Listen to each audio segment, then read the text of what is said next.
am a teacher, and I breathe, live, eat, thinking about theology. And so when I can be in front of students and I get to be one of those people that gets to shape their thinking or challenge their thinking, give them confidence in what they already believe, that is such a joy to me. I get to go home that night and my heart is full because I got to be a part of that process.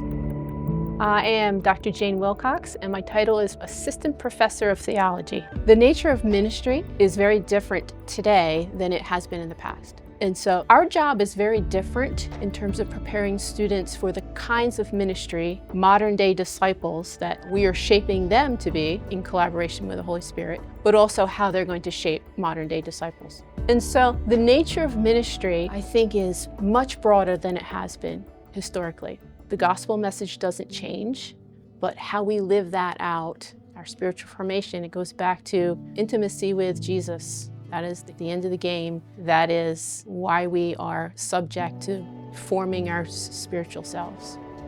To be Christ-centered is that we follow the life, the teaching, the ministry, even the death of Jesus Christ. And so how we teach, how we relate to our students, how we relate to one another as an academic community, it should be Christ-centered, and we reflect back to each other the thoughts, the attitudes, teachings of the kingdom of God that was central to Jesus' message for all of humanity. And so there's an ethic in there in how we sacrifice for one another, how we sacrifice for our students, how we model that to our students, because we are sending them out into the world as ministers of the gospel that also are reflecting the life, the death, the teachings of Jesus. It is central to who we are as an educational institution and as a seminary.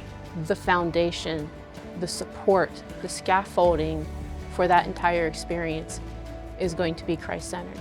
So it's always going to come back to Jesus.